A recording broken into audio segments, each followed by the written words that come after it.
What's up, YouTube? I've got a really cool video for you today. I had the opportunity of participating in POKEDAXI'S PvP tournament. I was selected of like maybe 12 people to play in this tournament, and it was in a show 6 pick 3 format. What that means is you pick 6 Pokemon for your team, and each match you see your opponent's Pokemon and their movesets, and then you choose 3 Pokemon of yours to battle 3 Pokemon of theirs. It was also a double elimination, so just like the recent EUIC tournament, just same exact rules as that. If you lose one match, like one best of 3, then you just play in the losers bracket. If you don't, then you just continue to play in the winners bracket. And because it's double elimination, you have to lose twice in order to be fully out. So we're going to take a look at my run in POKEDAXI'S tournament. Obviously the title gives a little bit of a spoiler about where I landed, but I want to take you on that journey with me. So without further ado, let's take a look at my team. I chose Malamar, Steelix, Jumpluff, Azumarill, Annihilape, and Drapion. Now the reason I chose a lot of these Pokemon, Malamar, Annihilape, and Drapion, felt very safe. The only problem with these 3 Pokemon is while they are all safe, because I'm running the Shadow on the Annihilape and Drapion, they're a little bit glassy.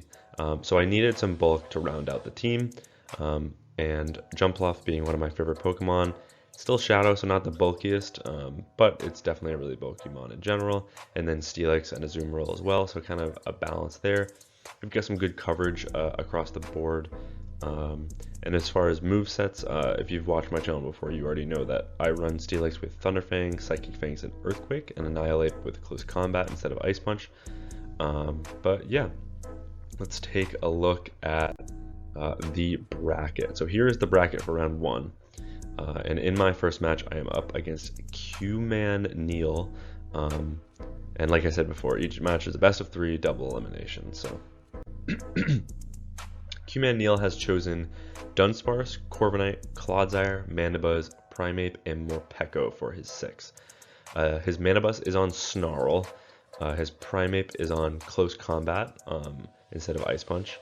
His Clodsire is actually on a rare Megahorn. So this is the importance of open team sheets, because otherwise my Malamar looks pretty decent into this team, but a Megahorn Clodsire really screws that up. He's also got Sky Attack and Iron Head on the Corviknight, and so right away my Steelix looks pretty strong if it can avoid the Primeape and the Clodsire. Those are really, it's only 2 weaknesses, and with an energy lead, even that Primeape matchup isn't too bad because you get the Psychic Fangs off.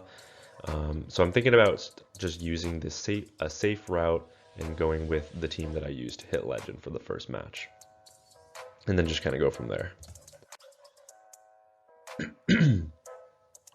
So right away into the first match, we've got Corviknight on the lead, so this is a good lead. You're going to just stay in with the Steelix, and we know because of the open team sheets that his move set is walled here. Sand attacks are neutral. He actually makes a really nice catch onto Dunsparce, but unfortunately for my opponent, we have a fantastic answer in Annihilape, and unsure if he was even going to get the 5 rollouts for good timing, he just throws right away, allowing me to get a full counter for free. And now I can just come in with the Annihilape, go for a Rage Fist, boost my attack. We grab a shield because we did farm up to the Close Combat, and at this point it's a CMP tie, but I'm actually saving the Annihilape. Now this might seem like a weird play, especially when I'm going for the Close Combat, just trying to grab that second shield, and then coming with Steelix because I'm reading Morpeko in the back. Morpeko obviously would take super effective damage from the counters and would take a while to charge up against the Steelix, and unfortunately for my opponent, they just let me get fully farm. They let me fully farm them down, sorry. And then it is that Morpeko in the back. They have no shields remaining, so fully sending the Earthquake here, and able to take game 1 in this best of 3. Into the next match, I was kind of reading that he might bring the Primeape on the lead, just because Primeape and the Clodsire on his team, just because that Steelix kind of ran through his team in that first match. So I got the prediction right. He comes in with a Clodsire, and the Primeape really doesn't have too much it doesn't really have anywhere to go against my team. Is the way I designed it, at least. It has some neutral play into Drapion, but if we have a shield advantage, it won't be too bad. But I do probably just want to match shields here because I would prefer to keep alignment. We know that his Primeape is on close combat, so if he's going to double shield, I'm going to double shield. And even if he wants to make a catch there and bait with Mega Horns, I'm still going to play out this matchup. And we just one more bubble down and we are able to take switch. That is huge. And he's also going to have to throw here or else I'm going to make it to another move. He does right away, boosting his karate chop damage, gets an extra one through there. But we have great alignment, and I do get one turn bringing here, which is unfortunate. But it's not the end of the world. I still have alignment. And it's actually a Mandibuzz in the back, and it's on Snarl, as we've seen. So I'm just going to chip with an Aerial Ace here and then just get into my Drapion.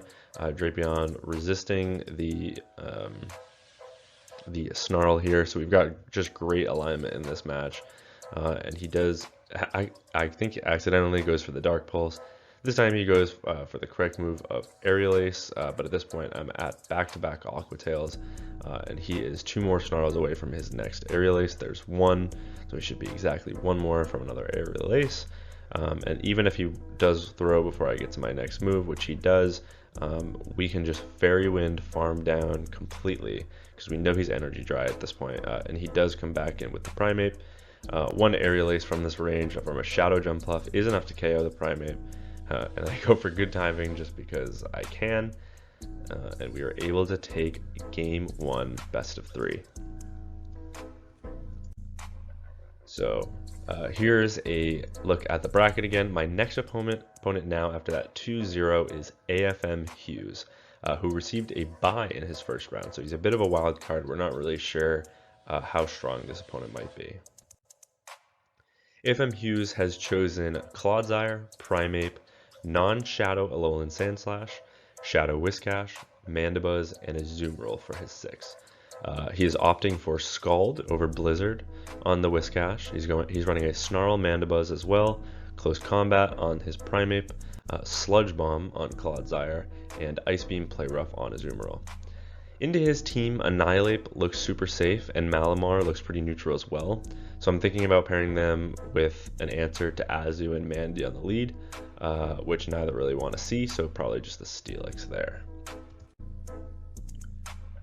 So right away into the first match, we got Steelix against the Azumarill. This is where we want to see it, if we want to see it at all.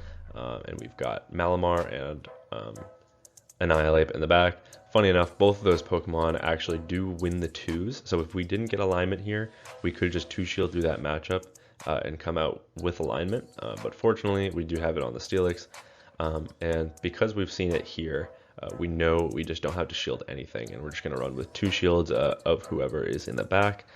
They do throw, and it looks like this probably will KO. Actually live on 1 HP, so I safe switch into my Malamar, knowing how safe it is into my opponent's team. What do they want to do against an energy lead Malamar? They're going to come in with Sandslash. So I'm baiting on the first. This is kind of a risky bait because he knows I'm switch locked, but he does shield and then he throws right away, which means this is only an Ice Punch and that's from a non-shadow, so I can actually live that very comfortably. And then this time I'm going for the superpower in case he does want to call my bait, which he doesn't. He double shields the Sandslash. He's over farming, and I try to go for a catch on my Steelix, but I'm unsuccessful. So at this point, I'm just going to let the Malamar go. I've still got the Annihilape, which can just fully counter down and come out with basically a move loaded. Just shield up the drill run, and it is the Clodsire in the back. And this is why Annihilape was just so safe into this team. He just doesn't have the fast move pressure to threaten Annihilape. So this is a pretty neutral matchup in general. But I am going to shield this. I'm going to respect an Earthquake. It's probably going to be a bait. Yeah, it is a Sludge Bomb bait, and that's just kind of the right play there, because it will force me to either throw my energy earlier or go for a catch. And I do go for a catch, but unfortunately for my opponent, Poison Stings are triple resisted on Steelix, so that allows me to get to a Psychic Fangs, and Psychic Fangs is enough to KO the Clodsire, and we're able to take game 1 in this best of 3. Into the next match, we lead Annihilape into their Clodsire, and we've got Drapion and Azumarill in the back, so a bit of an adjustment. And I believe this time I'm going to try calling the bait on the Clodsire. He does overfarm pretty nicely here. I'm going to call the bait, hoping it's just a sludge bomb, but he full sends the earthquake, which is not great.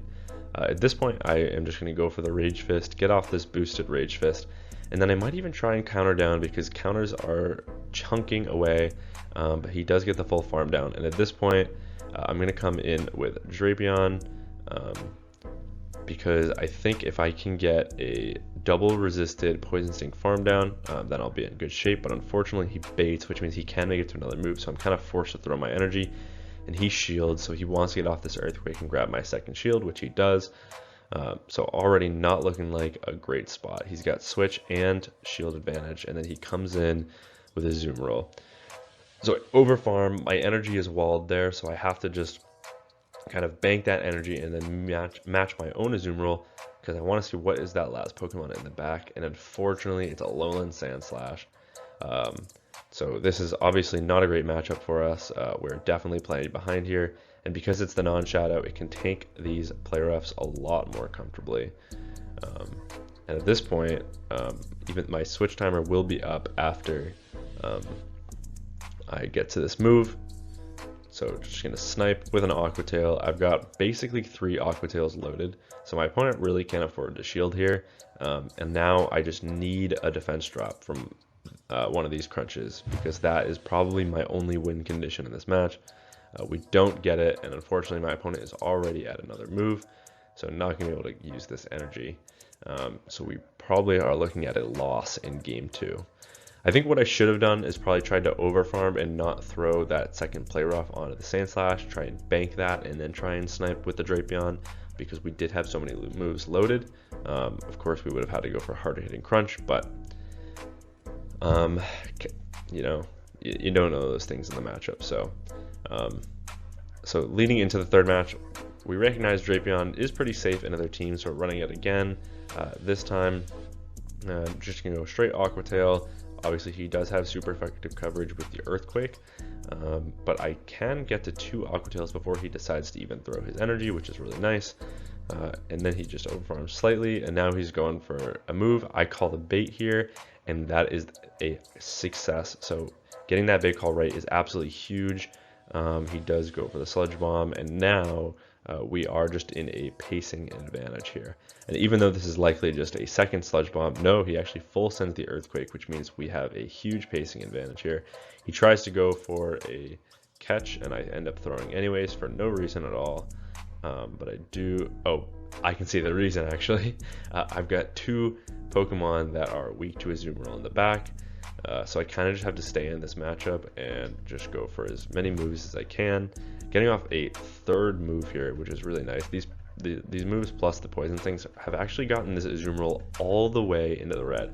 So now it's about who do I think has the best coverage into his team, and I'm saying it's Malamar. So I'm sacrificing the Annihilate here. One player off actually doesn't KO a Shadow Annihilate, which is pretty surprising.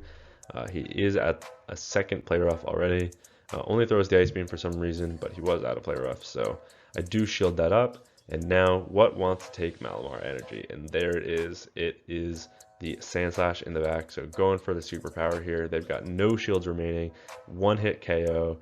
Just the Clodsire in the back. This is a debuffed foul play, so it might not KO. It actually does. And Malamar sweeps that endgame, and we're able to take the win. So looking ahead, my next opponent is Simon the Leader, who has also been on a tear with the exact same record as myself. He won 2-0 in his first match, just like myself, and then 2-1 in his second, just like I did. So this is likely to be a very close match.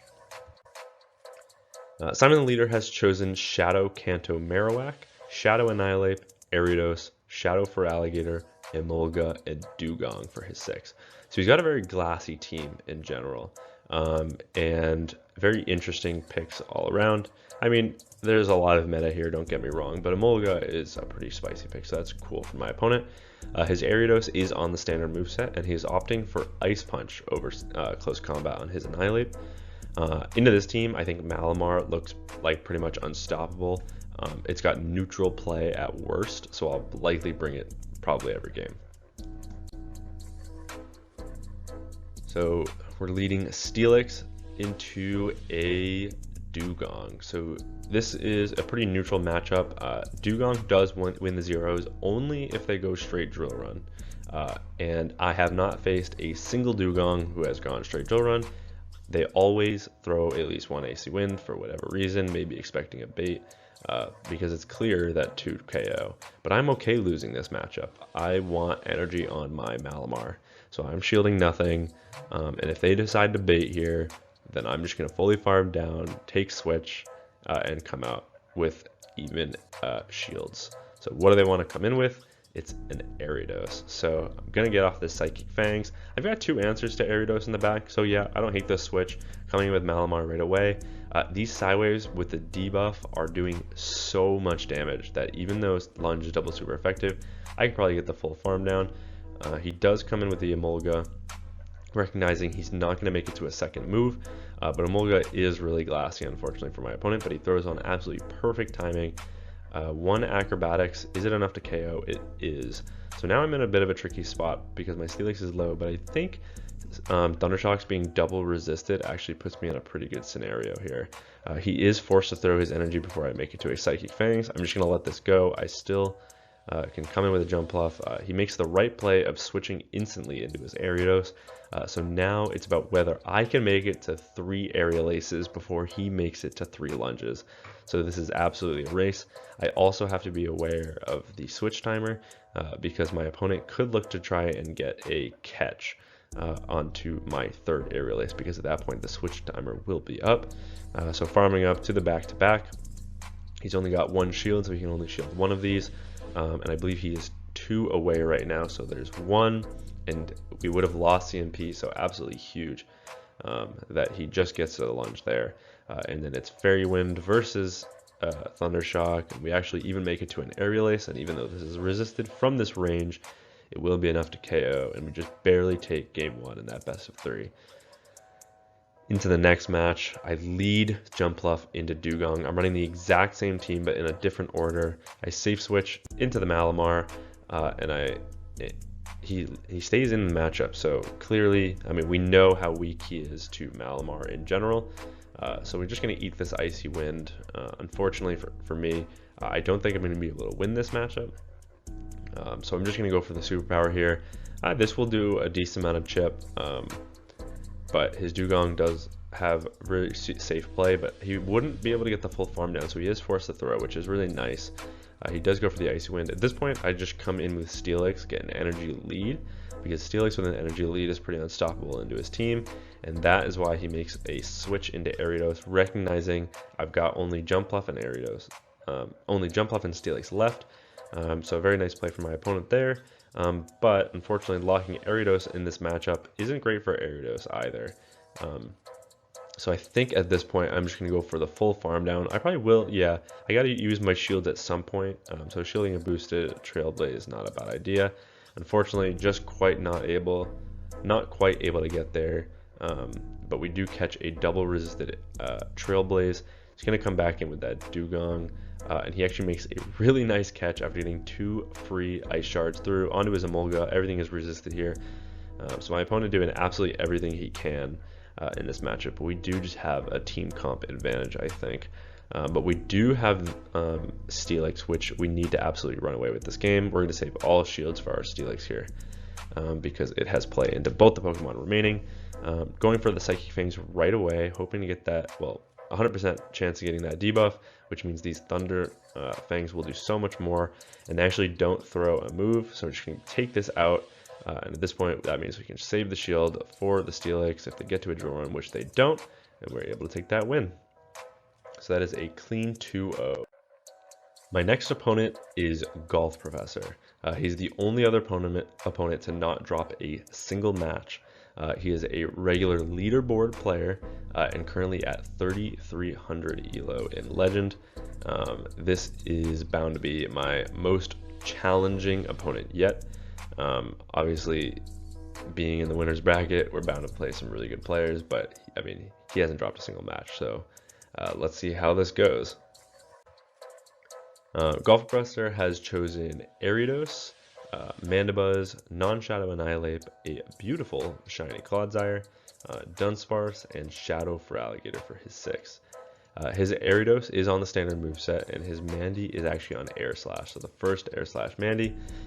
He's got Sludge Bomb on Claude, Ice Beam on Gator, and Close Combat on his Annihilate.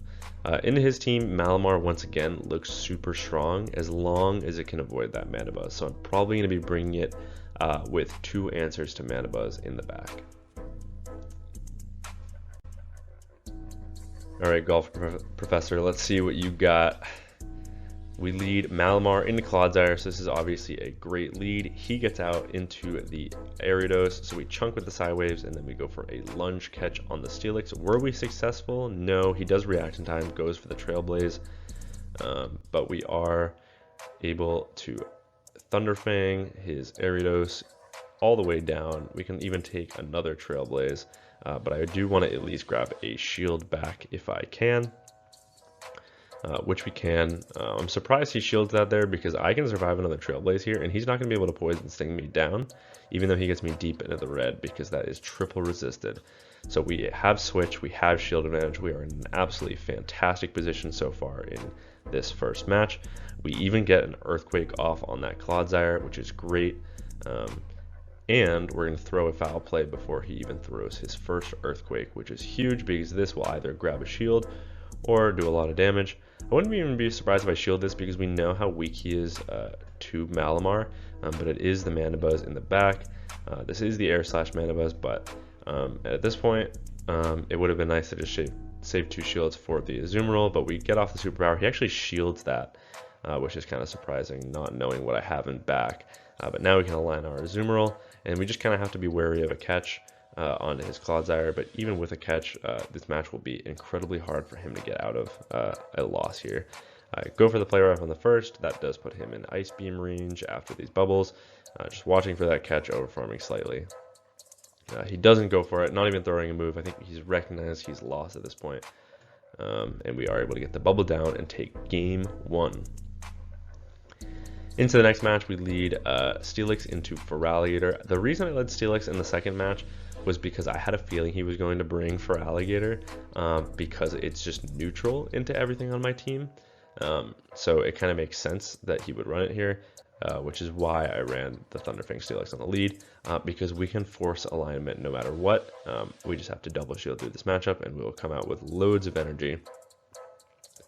And the fact that he lets me farm down here means he's probably got that Mandibuzz in the back. I do farm up, go for the Earthquake because I may as well grab a shield or do huge damage here. And then we just instant switch into the Malamar. That's a pretty risky play because we were reading that he has the Mandibuzz in the back, but he does throw his energy and then he comes in with the Mandibuzz. So a bit of an interesting play. I'm surprised he didn't try and bank that energy. Because he doesn't know what I have in the back yet. He's probably expecting the Azumarill a second time. So at this point, Malamar, I mean, he's just going for the full Air Slash farm down, which is probably the right play, but that does mean that I can get to a foul play plus 2 superpowers, which means Malamar in this absolutely crap matchup just forced Mandy into the yellow, which allows my Steelix to come back in, Thunderfang it down, and at this point, he comes back in with the Clodsire. And now we've got a 0 shield scenario. He's got an energy lead, and he is on Sludge Bomb, so this is not looking good. Poison Stings plus the Sludge Bombs are all it takes is 2 to KO, and we need to be able to get to that Ice Beam, and he's going to outpace, and he overfarms perfectly, which allows him probably to be very close to another move. And I wouldn't be surprised if he comes back in with the Mandibuzz. But he does let me get the Psychic Fangs off in the Clodsire on CMP, so we take that out, which is huge. And now it's just the Mandibuzz in the back, but it's got basically 2 moves loaded, or close to it. The question is, can we farm them down before they get to the second move? And the answer is no. He gets the Air Slash farm down before we get the Thunderfang farm down, and he survives with 1 HP to take the win. Same leads in the third match. Are we going to play it the exact same is the question. We do want alignment here, but this time we probably shouldn't give it up. And if we do give it up, that's probably not the right play, but we'll see. if we're fighting for alignment, do not instantly give it up, especially if you know they have mana buzz in the back and they're staying in this matchup and letting themselves get farmed down. So my opponent so far playing it the exact same way. This is how we're changing it up. We're going for the Psychic Fangs instead of the Earthquake because he shielded this last time and he did it again. And so now that's going to force him to throw, or I can get an Earthquake catch onto my Azumarill, which means I'm basically throwing away my Azumarill, but that's fine because I have Malamar for the Clodsire, and then I have Steelix for the Air Slash Mana Buzz, which is likely lurking in the back if it's the exact same team that my opponent is running. So getting off this Ice Beam, that is decent chip. He's going to have to throw. He's not going to be able to get the full farm down. Yeah. So unfortunately for my opponent, he kind of just has to do that there. And now I just come in Malamar. I don't know why I'm staying in this matchup. I should be getting out of this matchup. I guess I'm just going to throw a Superpower and then dip into Steelix. No, I'm staying in this matchup. I have no idea what I'm doing. I should be into Steelix already here. So I guess I take the foul play and then come into Steelix. And I guess maybe just because I didn't want 2 foul plays to be able to KO maybe. But Psychic Fangs is double resisted here, so we're kind of relying on the defense fall from the Psychic Fangs so that these Thunder Fangs do even more chip. And it looks like we're always trying to make sure that we have a Psychic Fangs loaded in case he comes back in with that Clodsire. And going for the full farm down, unable to get it. He actually makes a really nice catch there, banking the foul play, but we undercharge. That allows us to get a Psywave farm down, come out with a Superpower loaded, and this will be enough to KO the Mandy and take the win. So let's take a quick look at where the leaderboard stands right now. We are the only person to have 4 wins under the belt. We just took Golf Professor down for his first loss, and it looks like Simon the Leader, who we even 2-0'd in that previous matchup, we are also their only loss. So looking pretty good here. The only other person with only 1 loss is Rick Rules and Teddy Bear XD, and it looks like at this point they have not played a 4th match, and that's just because they're probably sent to the losers bracket early on. So taking a look at the updated bracket, we are absolutely on a tear, but my next opponent, unfortunately, is Teddy Bear XD, who lost to Golf Professor in round 3, which we did just beat, but he hasn't lost since. He is a regular leaderboard and legend player as well, and even competes at regionals. So if I win this game, this is the grand finals, and I receive the chance to battle POKEDAXI himself, which would be absolutely huge for my channel. He has to beat me twice, remember, and I only have to beat him once because he's already lost 1 best of 3, whereas I have not dropped a single best of 3, and that's all it will take to win the whole game. So it all comes down to this. Teddy Bear XD has chosen Galarian Corsola, non-Shadow Annihilate, non-Shadow Alolan Sandslash, Azumarill, Serperior, and Diggersby for his 6. So overall, a team that is insanely weak to Talonflame. But unfortunately, I'm not running Talonflame. His Annihilate is on Close Combat. Sandslash is on Powder Snow. He's on Ice Beam Play Rough for his Azu. He's on Aerial Ace instead of Leaf Tornado for Serperior. And he is on Fire Punch, Scorching Sands on Diggersby with Quick Attack. Unfortunately for me, that Corsola looks like trouble because it neutrally outbulks a good portion of my team. So I'm definitely going to bring Drapion in the first match. Jump Up also seems really strong as long as it can avoid the Alolan Sandslash there. So let's hop right in. Okay, Teddy Bear XD, let's see what you got. Azumarill in a Drapion. So this is a neutral matchup. And it's neutral because Poison Stings are super effective, but our energy is completely walled. And it's not like I can really catch on either of my back Pokemon because both take super effective damage from Azumarill's charge move, so I kind of have to stay in this matchup. But at this point, I instant swap into Malamar, and I met with a Diggersby. This time, I'm going straight Superpower because I want to get that chip if I can, but unfortunately, he shields the first, and that makes me really regret not foul play baiting there. He does go for the Scorching Sands, which I can live, and I am going to go for the superpower before he makes his fire punch. That does mean he can overfarm here, but I will make it to another move, so he is forced to throw his energy. And I do know that I have Aqua Tails loaded on my Drapion, and his Azumarill is basically energy dry, so I am just going to throw this pretty much right away. And it's not quite enough to KO, so I go for a Scorching Sands catch onto my Jumpluff. Are we successful? We are. That's huge, but it's Powder, Slow, Alolan Sandslash in the back. And unfortunately, the alignment was just not in my favor in this matchup. He was ABB weak to fighting too, so had I brought the Annihilate, he was trying to draw it out so that his Sandslash could roam free.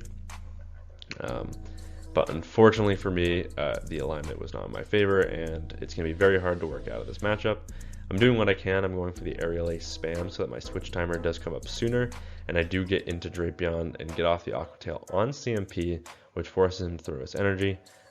But there's still nothing I can do to KO the Sandslash before he's able to get the full either farm down or do an Ice Punch. So unfortunately, we take a loss in the first match of this first best of 3. In the second match, we're switching it up, bringing in the Annihilate, recognizing he was double weak to fighting that first match.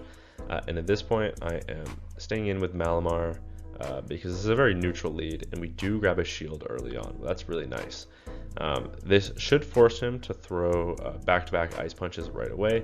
And I actually could live this, but I am going to give him the shield back because I want to get off the superpower if I can. But unfortunately, I throw the superpower just a little too late, not recognizing that my opponent made a really nice catch, but I try and rebank the superpower, and then I come in with my Jumpluff. Now, this is a Shadow Jumpluff, but it can still eat an Ice Beam from the Azumarill, and Bubbles will not be enough to farm me down. So at this point, I should just go for the Energy Ball and then let them KO, because I need energy on the Annihilate. But unfortunately, I make a grave error, and I go for the Aerial Ace. This is enough to KO, and all that means is that my opponent can now get extra farm on his Sandslash, and once again, he has alignment. He's got Corsola on my Malamar, and shield. He still has one shield, so all he has to do is shield this up, and now Corsola can just eat away at the health of my Annihilate. There is no longer a win con in this match, so I'm just going to let this Nightshade through, and we take an 0-2 in that first best of 3. So now it all comes down to this best of 3. We pick up a great lead, and he switches in Azumarill, and I make a huge error. I come in with Malamar instead of my Jumpluff. This was just a panic react situation here. Maybe at the time I was thinking it was a bait out and that he had Superior in the back, but because Malamar does win this in the 2 shields, so it's not the end of the world. I can still force alignment, but I'm gonna have to give up 2 shields in order to do that, which is pretty unfortunate. And it looks like I'm not able to get the full farm down, so I am gonna have to throw in order to take this match, and he is gonna make me go down 2 shields. And unless I have perfect alignment in the back, this is gonna be really hard to work out of. If it is the Superior, then we might be in a pretty good situation. But let's see. We get the superpower off. That's a nice chip, and then he catches the next superpower onto his Corsola. So really nice catch. And at this point, I kind of have to just come in with Jumpluff. And I do get up, build up to the Energy Ball, and I'm baiting with the Aerial Ace, trying to grab that last shield, and he calls my bait as well. So Teddy Bear is absolutely ruining my day, and he gets off the Power Gem. I can survive 1, and now I'm baiting with another Aerial Ace, just trying to get the KO, and he calls my bait again. Jesus, I mean, he understands that 1 Energy Ball doesn't KO from that range, but holy hell. And at this point, there's no longer a win con. I can go for the Rage Fist on CMP, but that's not going to be enough to win this game, even if he lets this go, which he doesn't, because there's no point. He can just shield up, win the game, and we are 0-1 in this second best of 3 off of a grave error in that first match. Into the potentially final match of the video, leading Azumarill in the Sandslash. So he's getting all the team reads right. in this one. This is obviously a very poor matchup for us, but we don't really have two Pokemon that we can switch in. I do kind of have to just get him into a range that I can crunch him. But unfortunately, I was trying to bank all that energy and get him to throw energy on my Azumarill, but he knew what I was doing, so he held onto all of his energy and just kept over farming, which forced me to come in with Drapion, and then he gets a drill run off and gets the full power cell farm down. So already this is looking like a terrible game, and I come in and try and ice beam him out, and then he catches on a Azumarill. So holy hell, Teddy Bear is just reading me like a book, an open children's book at this point. And at this point, there's pretty much no longer a win con. The only thing I can really play to is that my Malamar can sweep. So I am just going to stay in this matchup and force him to throw his energy. And then I wouldn't be surprised if I stay in this matchup even more just to force him to throw his energy. Yeah, he recognizes I will get to another move. So he does throw the Ice Beam. At this point, I've got Malamar with 2 shields. So now it's about whether I can get to 3 foul plays and a superpower to win this match before he gets to either just 2 Nightshades, because his Alolan Sandslash has 2 Ice Punches loaded at this point. So looking very unlikely.